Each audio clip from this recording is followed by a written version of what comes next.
நாகர்கோவில் அவியல் 8 மலைக்கறி ஒன்று வெட்டி போட்டிருக்கேன். மொத்தம் 10 மலைக்கறி வரும். சேனையும் தண்ணீர் நீர் காய்கறி வெள்ளரிக்காய் உண்டு பார்த்தீங்களா, அதுவும் உண்டு. அது கிடைக்கல, தண்ணி சத்து. ஆனால் அவியலுக்கு அது போட வேண்டாம், அது போட்டால் தண்ணி ஊறிக்கிட்டே இருக்கும். இப்போ 8 மலைக்கறி போட்டிருக்கு மாங்காவோட சேர்த்து. சேனை போட மாட்டோம், ஊறல் வரும். அது இந்த வெள்ளை சேனை கிடச்சா கொள்ளலாம், சோப்பு கிடச்சா உங்களுக்கு ஊறும் பார்த்தீங்களா, அதனால போடலை. 8 மலைக்கறி போட்டிருக்கு. இதுதான் நாகர்கோவிலில் மொத்தம் 9 மலைக்கறி வரும் அவியலுக்கு. அவ்வளோந்தான். பாப்போமா அடுப்பில் பாருங்கள், எண்ணெய் ஊற்றிருக்கு, தேங்காய் எண்ணெய் கொஞ்சம் தான் ஊற்றிருக்கேன். அப்புறம் நம்ம எண்ணெயில் தான் அந்த மலைக்கறி வேகணும், தண்ணியெல்லாம் ஊற்றாண்டாம். பாருங்கள், அவ்வளோ மலைக்கறி சட்டியாச்சு.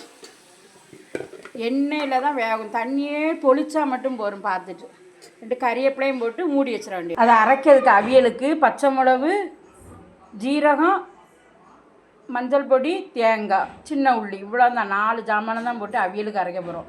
பிறுபிறுன்னு அரைக்கணும், சரியா? பாருங்கள், உள்ளி, பச்சை மிளகு, ஜீரகம், தேங்காய் போட்டு கொஞ்சம் தேங்காய் போட்டு அரைச்சிருக்கு பிறுபிறுன்னு. அப்புறம் இனி மீதி தேங்காயும் போட்டு ஒரு சுற்றிட்டு எடுத்துடணும். தண்ணி கூட ஊற்றலை, எண்ணெயிலே காய்கறி வந்துட்டு அரை வேக்காடு. இப்போ நம்ம உப்பு போடுவோம், சரியா? உப்பு போட்டு கிண்டி விட்டுருவோம். இனி ஒரு 2 நிமிஷம் கடந்துட்டு தேங்காய் அரைச்சி வச்சுருக்கோம், அதை போட்டுருவோம். இப்படி வெந்துட்டா அரைச்சி வச்சதை போட்டுருவோம், சரியா? பாருங்க, இப்படி பிறுபிறுன்னு தான் அரைக்கணும். இப்படி போட்டு கிண்டக்கூடாது, மேலே போட்டு மூடி விட்டுறணும், சரியா? இந்த மிக்ஸி கழுவுன தண்ணியே ஊற்றலை பார்த்துடுங்க அவியலுக்கு. இப்படி மிக்ஸி கழுவுன தண்ணியே விட்டு அப்படியே ஒரு சொட்டு தான் ஊற்றி, இதிலே இந்த பச்சை தேங்காய் மேலே போட்டு தட்டி வச்சிடணும். அப்படியே வெந்துடும் தேங்காய், பச்சை வடை போயிரும் பார்த்துடுங்க. மூடி வச்சுருவோமா? பாருங்க மக்களே, போட்ட உப்பே கரெக்டாக இருந்து, சரிங்களா?